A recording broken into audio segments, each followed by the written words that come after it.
Espiritismo sem mimetificação. Apresentação: Núbia Polatti.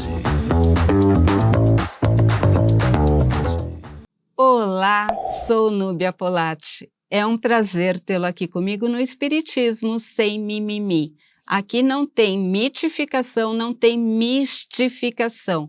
Quero te convidar a refletir aqui comigo sobre temas que a gente sempre ouviu falar e foi acreditando sem questionar.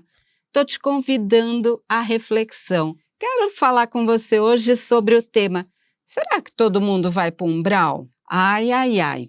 Todo espírita acha que vai para o umbral. Desse jeito você já está traçando o teu caminho para o umbral, né? Porque você vai desencarnar, você fala, eu tenho que ir para o umbral, você já vai direto, né? Não, nem todo mundo vai precisar ir para o umbral. Qual a ideia que a gente tem de umbral? Foi lá de André Luiz, né? Que ele nos relata o mundo espiritual e ele relata com riquezas de detalhes, o que é bem legal. Mas aquele era o caminho de André Luiz. Ele desencarna e ele passa 8 anos em um local escuro e lamacento. Esse lugar tinha figuras animalescas e cruéis. Esse lugar ele passou fome, sede, frio, pouca qualidade de sono. Mas esse era o lugar para o qual ele foi arrastado. Ele foi por sintonia. Será que você tem sintonia com este lugar? Será que você está traçando o teu caminho para um lugar tão sombrio quanto o de André Luiz? Este é o caminho dele. Vamos tentar fazer um caminho diferente? Como é que foi a encarnação de André Luiz? Ele tinha uma vida extremamente materialista. Ele tinha muitos vícios, ele era egoísta, ele era ausente para a família, ele não cultivava a oração. Você sabe que os pais de André Luiz, eles eram evangélicos, mas André Luiz, ele achava que isso é besteira, né? O culto da oração que os pais tentaram ensinar a ele achava que era perda de tempo, afinal ele tinha que ganhar dinheiro, né?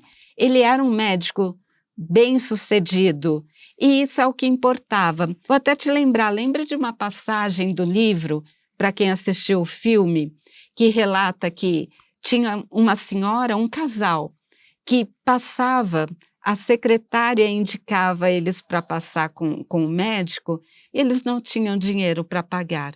André Luiz ficava muito bravo com a secretária por ela levá-los até lá. Acabava atendendo. E, no fim das contas, as únicas pessoas que oraram por ele quando ele desencarnou foi a mãe, que já estava desencarnada, e esse casal. Será que a gente está traçando este caminho? Estou te convidando à reflexão. André Luiz foi atraído para o umbral por similaridade. Você está percebendo que a vida dele não era uma vida cristã. Como é que está a tua vida? Você está tentando seguir os passos que Jesus te ensinou? Lá no Livro dos Espíritos, naquela parte que fala retorno à pátria espiritual, é a partir da questão 149. Lá fala assim, olha, quando você desencarna, você volta a ser espírito e conserva a tua individualidade. Está falando o quê, o Livro dos Espíritos? Você é exatamente a mesma pessoa de quando estava encarnado. Então, a tua vida é uma continuação. Por isso eu estou te falando, qual é o caminho que você está traçando? André Luiz traçou o caminho que o levou para um lugar escuro. Desejo que o seu caminho não seja assim. Eu estou me esforçando. Eu estou fazendo de tudo para traçar um caminho para eu ser arrastada por sintonia para um lugar muito mais bonito do que o umbral de André Luiz. E olha, aquele umbral era o de André Luiz. Existem outras regiões sombrias que você pode ser arrastado. O que você está fazendo dessa encarnação? Você está vivendo no campo do moral? Você se utilizou daquela ferramenta que Deus te deu, que é a inteligência. Você está usando a tua inteligência para o quê? Para o bem? Espero que sim. Essa utilização do teu intelecto para promover o bem te afasta desses lugares sombrios. Se você está vivendo no campo do moral, você está se afastando de um umbral. Mas sabe o que a gente confunde? Umbral com o período de perturbação mental, espiritual. Sabe o que é perturbação espiritual? Tem nada a ver com obsessão, hein? Vou lá no Livro dos Espíritos, a partir da questão 163. Período de perturbação espiritual é assim: desencarnei. A gente não morre, né? O espírito continua vivo. Eu chego lá e falo, nossa, onde eu estou? Quem é você que eu estou fazendo aqui? Este período varia o tempo. Por que varia o tempo que eu passo por esse período de perturbação? Depende da minha conscientização de que eu sou um espírito imortal.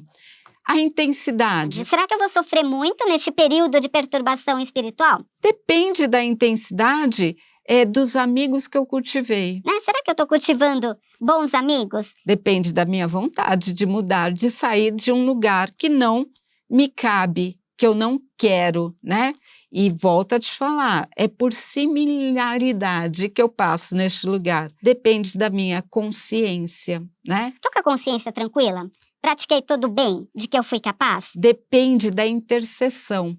Lembra que André Luiz, lá no livro, quando é que ele consegue sair do umbral? Quando ele faz uma prece, daí ele vê pessoas de luz, espíritos de bondade ao lado dele.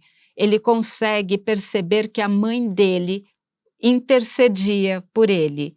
Mas isso a gente só vai conseguir fazer se a gente tiver a firmeza, a confiança em Deus, o propósito do bem. E quem é que vai para o umbral, então? Porque eu estou te dando um caminho seguro para se afastar do umbral. Segue os passos do nosso Mestre Jesus. Quem vai para lá, então? Espíritos que não conseguem se livrar de ressentimentos, de mágoa, desejo de vingança. Daí não tem oração que os tire de um caminho sombrio. Espíritos que, quando desencarnam, ficam revoltados. Vai ser difícil também afastá-los do umbral. Os que têm baixa vibração, os que ainda estão presos em vícios e paixões materiais, os que estão empenhados na culpa, no orgulho, no egoísmo e principalmente por afinidade com aquele lugar. Olha, boas reflexões, espero que o umbral esteja bem distante da tua vida. Sim, digo vida, porque quando a gente desencarna, a gente continua vivendo. Que a paz do nosso Divino Mestre nos envolva. Que Deus nos abençoe. Você acompanhou Espiritismo sem mimitificação.